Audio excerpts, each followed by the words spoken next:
Maka di dalam syariat Nabi kita Muhammad sallallahu alaihi wasallam diatur cara bagaimana kita menegakkan keadilan. Hadisnya diterangkan di dalam hadis ke-33. Hadisnya dari sahabat Nabi Ibnu Abbas radhiyallahu anhuma yang makamnya di Taif.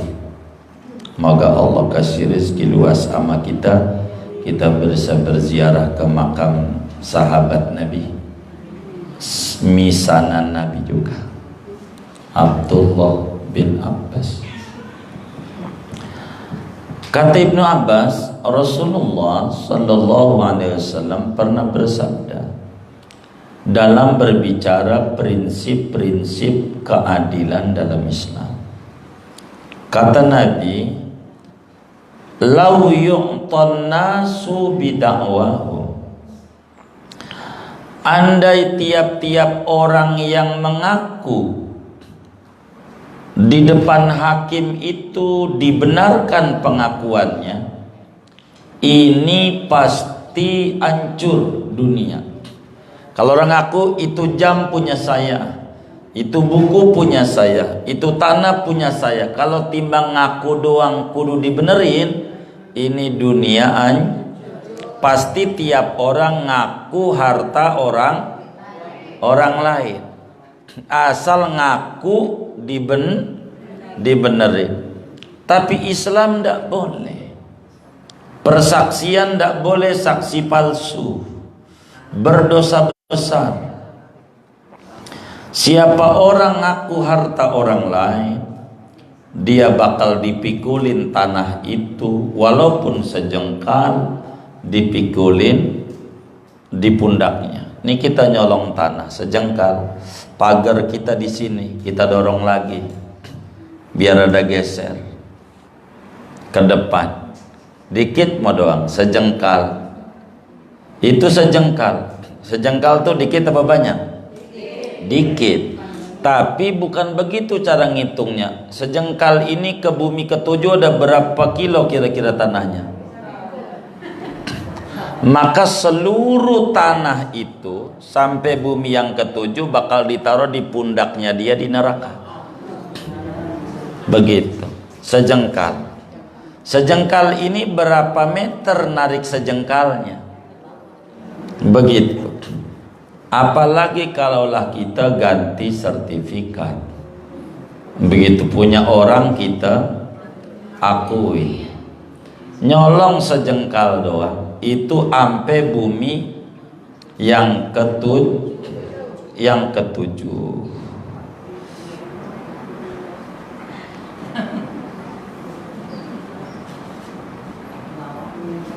Iya, ntar kita dialognya ngaji dulu.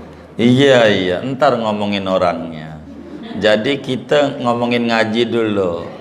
Iya, jadi ndak konsen. Iya, ntar disimpulin, diulasnya ya. Jadi siapa orang ngambil tanah sejengkal, maka tanah itu bakal digantungin di lehernya sampai bumi yang ketujuh. Begitu, sejengkal doang. Sejengkal. Iya. Iya bukan. Iya jengkal. Iya sejengkal doang. Repotnya ditaruh di pundak. Iya. Sampai bumi yang ketujuh. Maka kita banyak dasar-dasar peradilan. Maka kalau dalam Islam setiap ada orang ngaku, nggak boleh langsung dibenerin oleh hakim. Kalau boleh nanti hancur. Islam itu agama yang berdiri di dalam prinsip keadilan. Bagaimana dasar Islam di dalam menghukum? Kalau orang tuh ngaku kudu ada bukti. Seumpama ibu-ibu bilang ini jam punya ibu, punya saya itu. Lalu maju kata saya ya punya saya. Kata ibu bakal ditanya oleh Islam, mana buktinya jam itu punya Anda? tunjukin suratnya, kapan belinya, di mana, ditanya. Nggak boleh dia nggak bawa bukti. Untuk hakim benerin, nggak bisa. Kalau nggak ada bukti, seumpama saya juga nggak ada bukti, nggak ada suratnya juga, saya udah nggak ada, tapi jam di tangan saya, maka sama hakim Islam pakai hukum zahir, dia pakai tentu punya dia, maka oleh Islam dibenerin bahwa ini punya saya.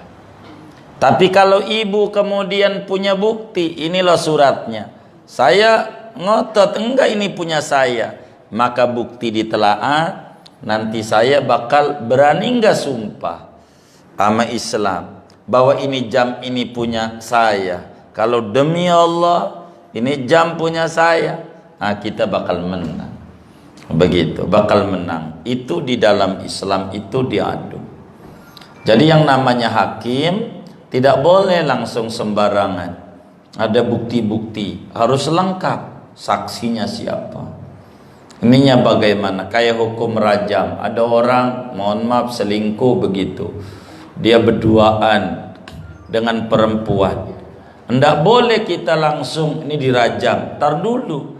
Ngelihatnya kudu orang empat. Ngelihatnya kudu orangnya kudu laki yang empat ini. Perempuan aja nggak bisa. Dan ngelihatnya kudu sama. Ngelihatnya nggak boleh dibilangin gua lihat dia taunya dari saya, nggak diterima. Untuk nuduh orang ini berzina dalam Islam nggak gampang untuk menuju sebuah rajam yang Islam sebut itu. Nggak gampang. Ada harus saksi-saksi. Begitu. Orang menikah saksinya 2. Dan itu laki-laki. Lain dengan orang men, nanti perempuan saksinya. Ini udah balik apa belum? Masih bocah sehingga enggak layak di penjara atau udah gede. Ini men atau tidak nanti perempuan saksinya. Nanti bakal diatur. 1 Ramadan atau 1 Dzulhijjah itu diatur. Ini di dalam sistem peradilan dalam Islam. Sehingga Islam kalau terjadi orang ribut, ada pendakwa, ada terdakwa. Maka yang mendakwa dibebani bukti. Kalau kita ngaku-ngaku harus punya bukti-bukti yang kuat dari sebuah dakwaan kita. Kalau buktinya kuat, baru bakal dibenerin. Siapa yang punya data lengkap, maka hakim bakal putuskan punya dia. Tapi keputusan hakim itu tidak menghalalkan yang haram dan tidak mengharamkan yang halal.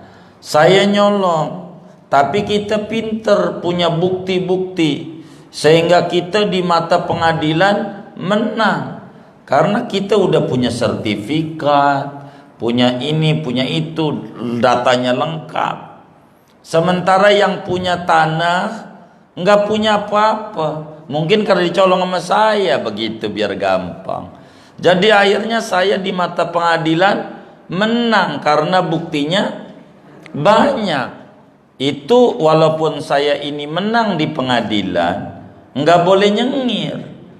Nggak boleh senyum, sebab pengadilan itu tidak bisa menghalalkan yang haram, tidak bisa mengharamkan yang halal. Dia memutuskan berdasarkan fakta dan data-data yang ada.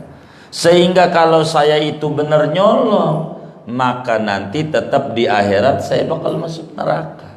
Itulah kenapa pentingnya ada hari kiamat.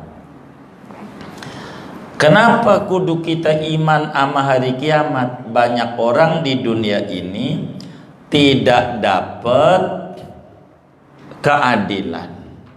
Ketika nyari keadilan susah.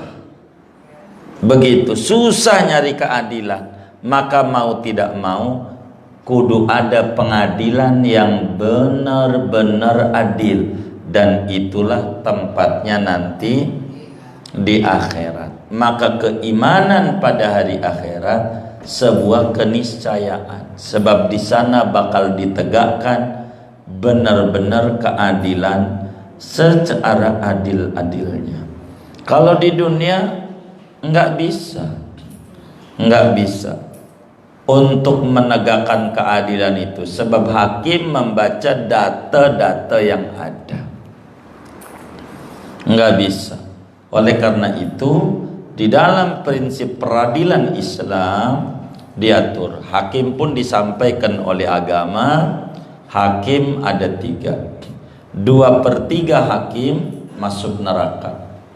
Yang namanya hakim itu 2/3-nya masuk neraka. Ada 100 hakim, 60-an yang masuk neraka.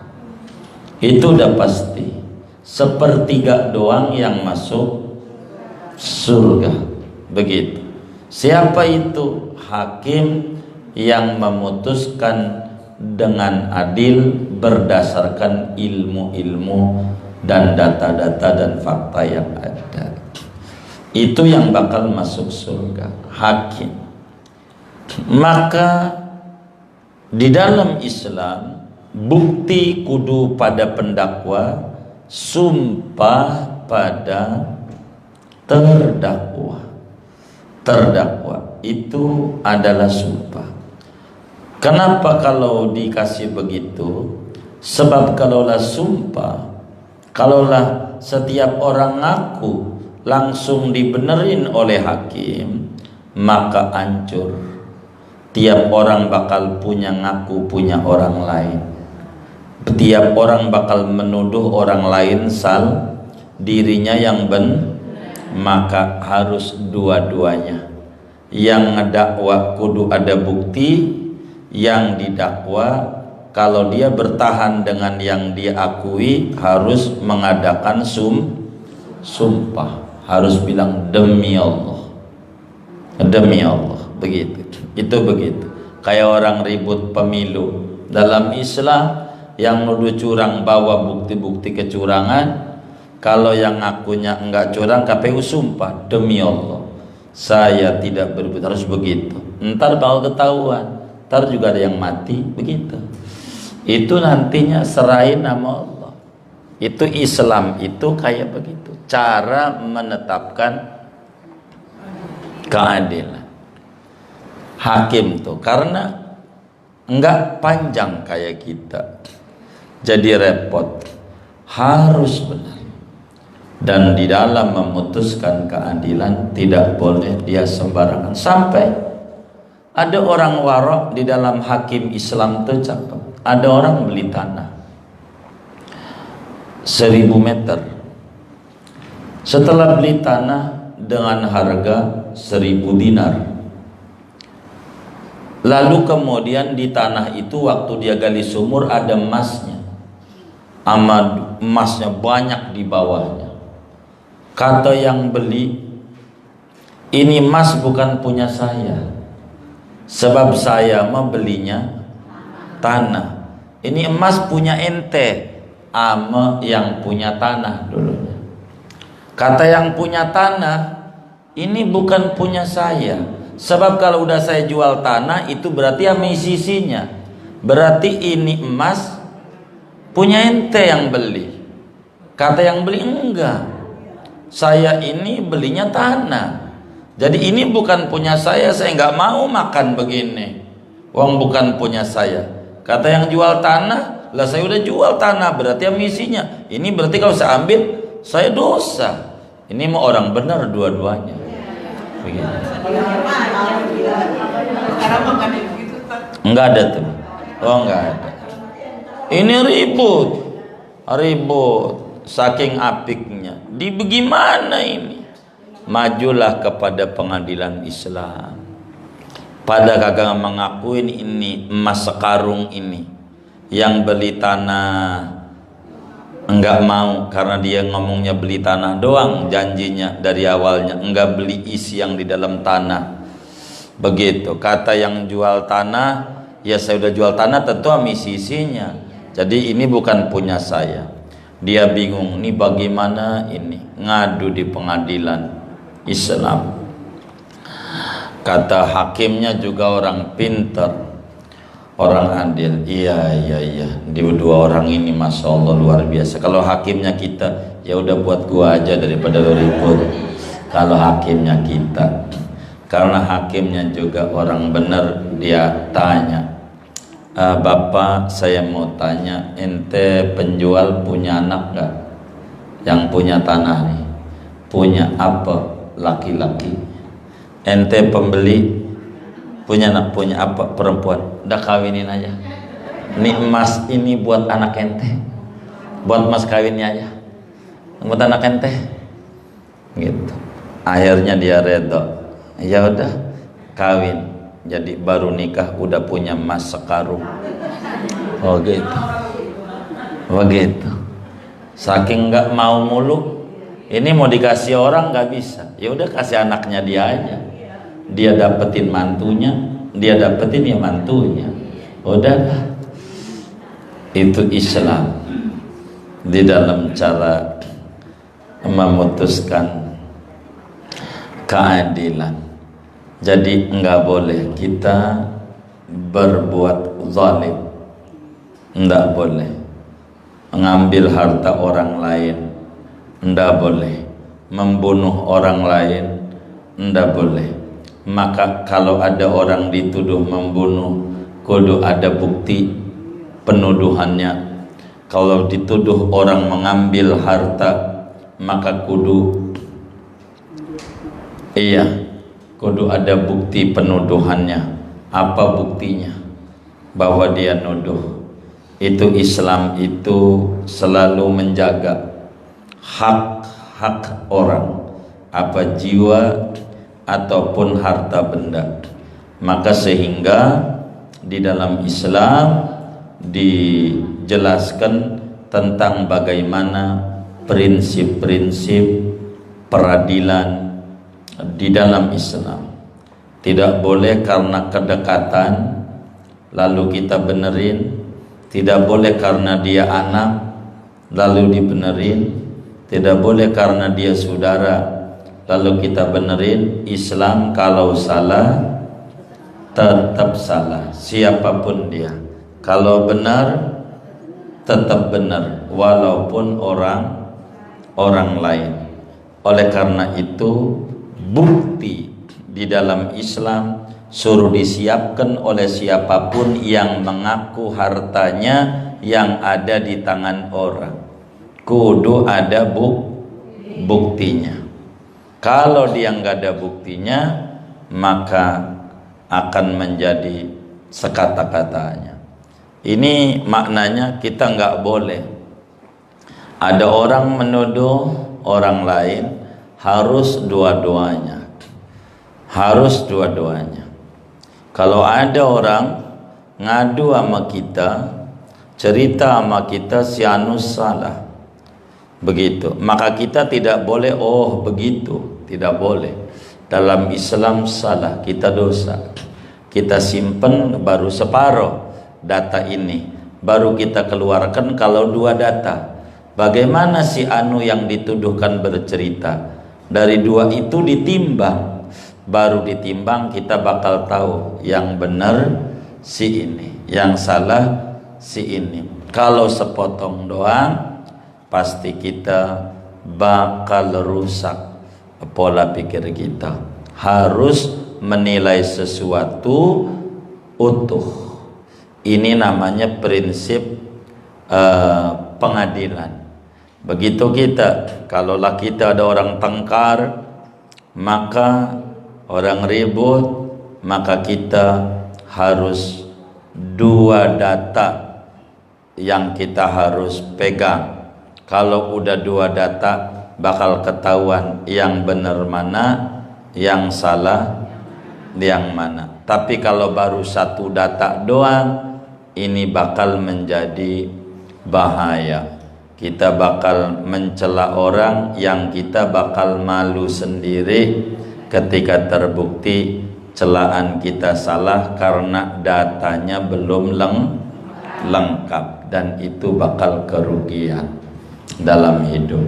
Maka Islam kalau ada orang ngadu sama kita, Ibu-ibu temannya ngadu apa kehidupan rumah tangga atau masalah hutang piutang, maka kalau baru satu data nggak bisa kita nyimpulin, harus dua data. Baru dua data kita nyimpulin mana yang salah, mana yang benar. Si anu ngomong begini, si anu ngomong begini, yang samanya mana, yang bedanya mana, maka dicari. Sesudah ketemu sama, cari ketemu beda. Beda ini di mana? Baru bakal ketahuan. Oh, salahnya di sini. Begitu. Tapi kalau kita enggak, ini bakal kita jadi rusak di dalam beragama. Sebab Islam diatur, andai manusia asal ngomong jeplak aja langsung kita telan dan kita dongengin, hancur kehidupan. Maka kita nggak boleh, kalau ada orang ngomong jeplak, kita nggak boleh telan dan kita cerita. Kita harus lengkap dulu datanya, baru sesudah lengkap baru kita adu dan kita tahu nanti yang salahnya ini, yang benarnya ini, baru kita bercerita supaya jangan sampai kita terjebak membenarkan yang salah dan terjebak menyalahkan yang benar, dan ini bakal menjadi kacau di dalam kita punya hidup dan kehidupan. Maka Rasulullah Sallallahu Alaihi Wasallam saking sayangnya kepada kita umat, maka tidak boleh sembarangan. Maka kalau ada orang mendakwa harus ditanya buktinya mana, ente ngomong begitu-begitu tuh, harus ada bukti-bukti yang jelas supaya anda ngomong jangan jadi fitnah, dan itu bakal panjang urusannya, tobatnya jadi panjang dan jadi repot. Maka Nabi menyampaikan lau yu'tan nasu bidakwahum lau yu'tan nasu bidakwahum lata'a rijalun amwala qaumin wa dima'ahum lakinil bayyinatu 'alal mudda'i wal yaminu 'ala man ankara. Andai setiap manusia mendakwa dibenarkan, maka pastikan setiap orang akan mengaku harta orang lain. Setiap orang bakal mendakwa orang lain. Tapi Islam harus membawa dua prinsip. Setiap yang mendakwa, dia harus bawa bukti-bukti dan saksi-saksi yang kuat. Kalau dia itu terdakwa, dia hakimnya harus bersumpah. Ente berani sumpah? Oh, berani. Begitu. Allah bakal siap nanti di akhirat. Kalau sumpah palsu bahaya. Dosa paling gede bila anda sumpahnya palsu. Siap. Kalau orang benar pasti siap. Ceburin di api Nabi Ibrahim, siap karena benar. Begitu. Zaman Dzulkarnain nyebur ke empang, siap. Kalau orang benar mah enggak pernah dia takut di dalam menegakkan sebuah kebenaran. Ini dasar-dasar bagaimana cara Islam memutuskan sebuah keadilan. Jangan sampai kita sebagai hakim miring sebelah, jangan sampai kita sebagai hakim berat sebelah, jangan sampai sebagai hakim kita memutuskan tidak adil, dan ini bakal bahaya. Maka disebutlah wazinu bil qistasil mustaqim, timbanglah dengan keadilan yang seadil-adilnya. Wailul lil mutaffifin, neraka wail bagi siapapun yang berbuat kecurangan. Kita jadi hakim curang ndak boleh, maka diatur dalam Islam cara duduknya. Kalau yang mendakwa di kursi, yang terdakwa juga kudu di kursi. Yang satu kursi empuk, yang satu kursi plastik, enggak boleh. Anda adil. Dia harus sama di mata hakim yang mendakwa maupun yang didakwa. harus sama. Kalau enggak repot. Di Indonesia kalau pengadilan pengen benar, walaupun belum pakai hukum Islam, mestinya pengacara kalau yang dibelanya salah, maka pengacaranya juga kudu masuk penjara. Sebab membela yang salah sama dengan salah, membela yang benar sama dengan benar. Maka kalau pengacaranya masuk penjara juga, orang ngeri ngedampingin orang salah. Cuman karena yang salahnya doang dihukum, maka pengacara mau enak dapat duit gitu, dapat duit, tetap aja dia nggak ini. Nah, kalau di pengacaranya dikenain hukuman juga karena dia membela yang salah, maka yang salahnya masuk penjara, maka pengacaranya juga masuk penjara. Fa insya Allah orang tidak bakal main-mainin hukum. Orang pasti tidak bakal sembarangan di dalam hukum.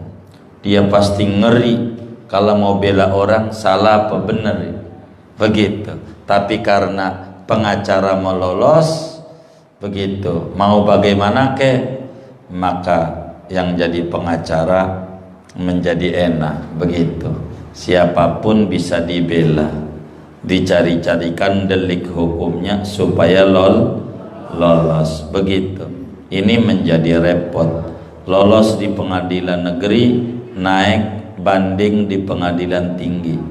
Di pengadilan tinggi naik kasasi di pengadilan Mahkamah Agung, pengadilan agung. Kasasi nggak lolos, ada PK, peninjauan kembali. Terus saja nggak ada kelar-kelarnya. Begitu, terkuras, repot. Kalau Islam memutuskan sesuatu tidak begitu panjang dan berbelit, tapi main sumpah saja. Silakan sumpah. Gitu sumpah.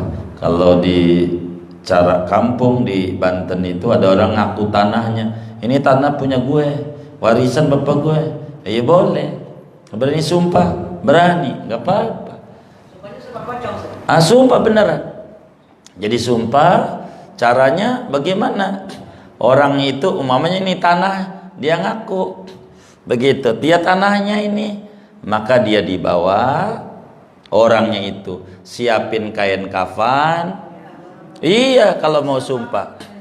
Iya. Siapin kain kafan, ditonton orang banyak, nanti diinjak buminya sama dia. Demi Allah, ini bumi punya saya. Begitu. Ini bumi, ini tanah punya saya. Bila tidak punya saya, bumi ini pasti tidak redho sama saya. Paling selang saja modar di situ. Kalau ngaku-ngaku, makanya kain kafannya sediain, ditonton orang banyak. Itu cara Islam. Mati.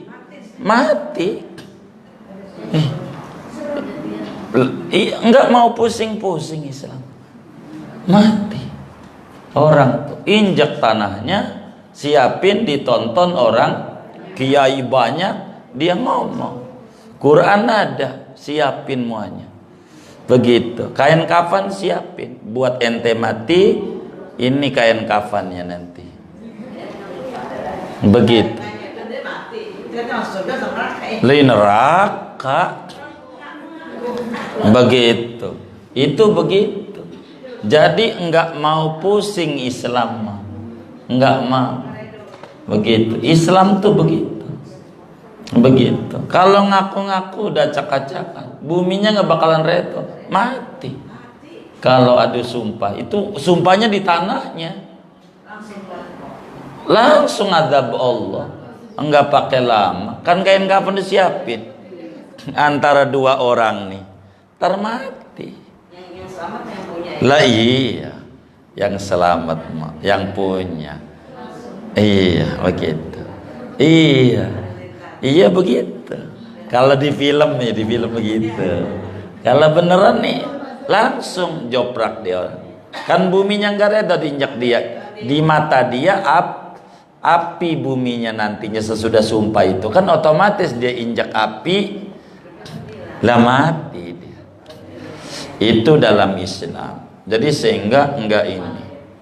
Itu hukum Islam, enggak mau puyeng orang. Ada sumpah aja enak. Begitu aja ada sumpah. Iya, jangan main-main. Kalau Islam tuh begitu, biar nggak puyeng. Itu kiai-kiai itu kalau ada orang ngaku-ngaku begitu tuh caranya kayak begitu. Udah, ayo dibawa urunan masyarakat, urunan buat beli kain kafan, gitu. Kumpul, modalin kain kafan, kembang buat mandinya, daun dadap, siapin, gitu. Siapin buat matinya dia. Lah jangan ngaku-ngaku kalau bukan punya haknya. Apanya? Iyalah bakal ditalkin. Emang begitu Islam. Jadi sehingga orang nggak sembarangan ngaku-ngaku harta orang lain, bahaya. Itu baru di dunia, nanti di akhirat lain cerita. Iya, lebih berat lagi. Itu kan di dunia. Jadi nggak mau puyeng kalau Islam. Kalau orang ribut-ribut dah sumpah lagi. Jadi itu perkataan dia itu sumpahnya dibuktikan sama Allah ya. Oh iya. Bukan udah saya, bumi nggak bakal redo. Oh iya nggak bakal redo. Mau order langsung, mau injak di mana bang buminya nggak redo. Iya, modal. Itu begitu. Maka kalau pakai sumpah begitu tuh orang yang tadinya ngaku-ngaku juga ngeper termodar. Iya bukan punya saya, ujungnya begitu. Daripada bakal begitu, kan dia bingung juga. Iya, kan bininya bela juga dia salah. Begitu. Kan kita jangan bela dia juga dong, bela yang benernya juga. Jangan dia doang yang dipikirin. Kan sian juga yang benernya juga udah terdolim. Iya, begitu di dalam Islam. Datang, wallahu a'lam bishawab. Segini. Iya. Sampai ke akhirat. Ada yang ditanya mungkin dari materi ini atau di Rasulullah doa silakan. Baik, Umi. Diambil sama abangnya.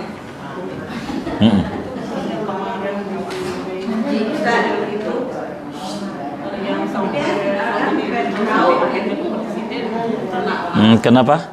Baik Nuril yang sampai ke ini meminta keadilan, minta ampun sampai ke presiden. Wah, iya.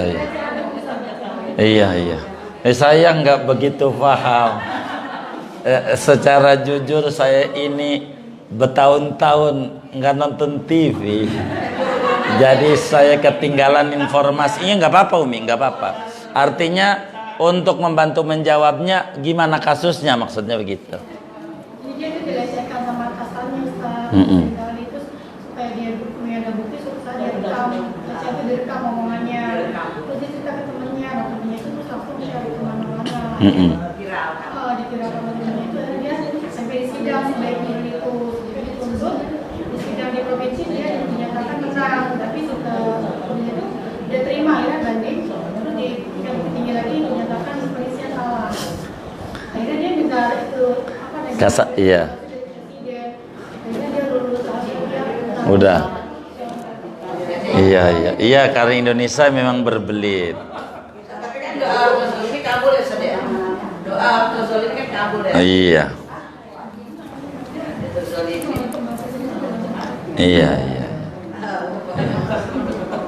Iya. Allah. Iya.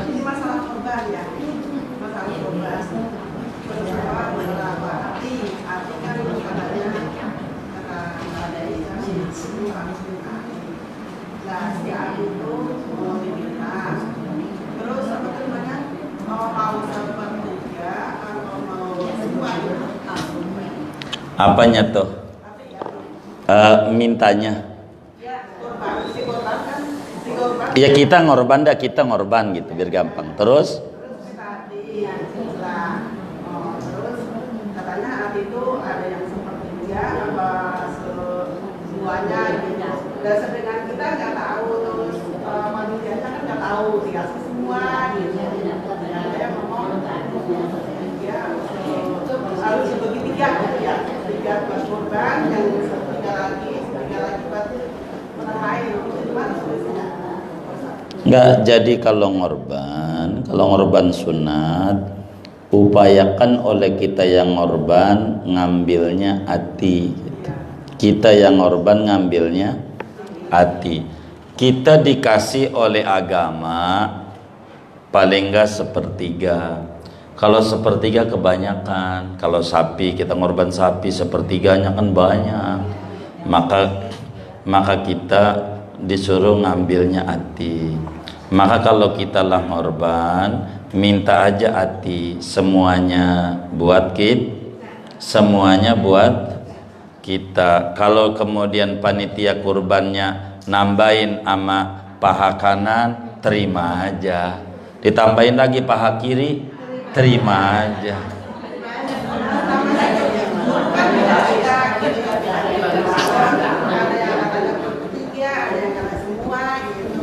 Enggak, sepertiga itu begini Bunda, sepertiga itu sepertiga dari seluruh hewan kurbannya.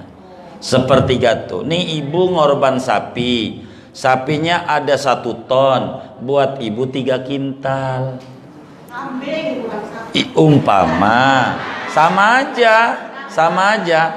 Ibu ngorban kambing, berasnya 1 kintal 100 kilo, agama boleh ibu ngambil jadi 30 kil, boleh kita ngambil begitu tuh, tapi sama panitia kagak boleh kalau banyak mah begitu. Maka ambil aja hatimu, ambil semuanya. Kalau ditambahin sama panitia sama paha kanan, ya alhamdulillah, gitu aja, nggak apa-apa.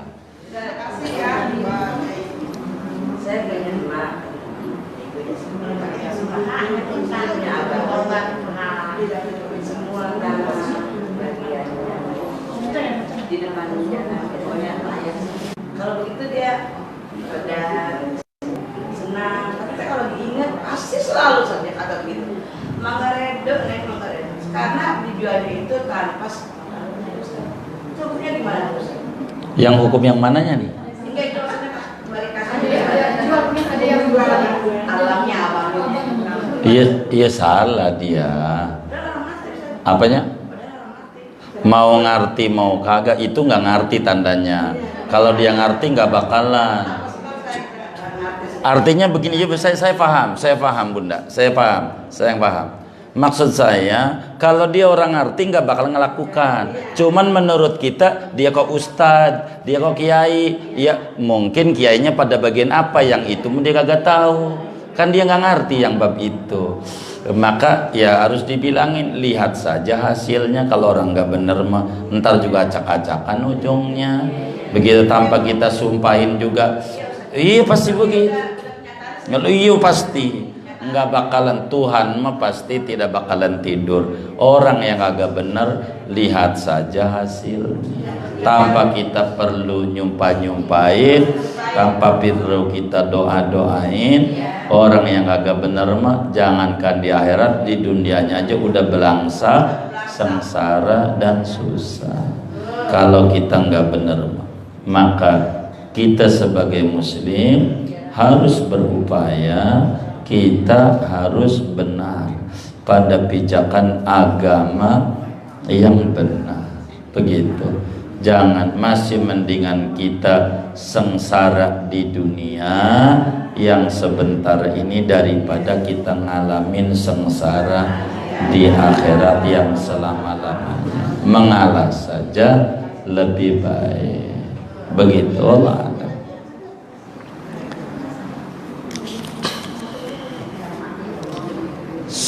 Sudah baik. Kalau sudah, kita baca Fatihah. duduk di majelis ilmu.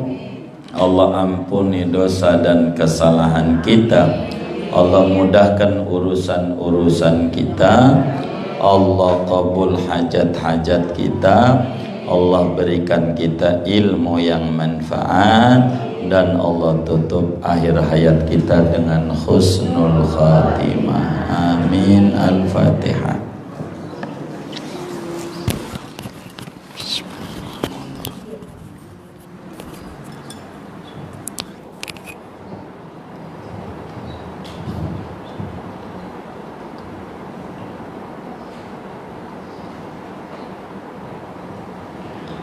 Rabbana taqabbal minna ta'limana wa ta'allumana wa du'aana wa jami'a a'malina wa tammim taqsirana ya Allah ya Allah ya Allah ya Arhamar Rahimin.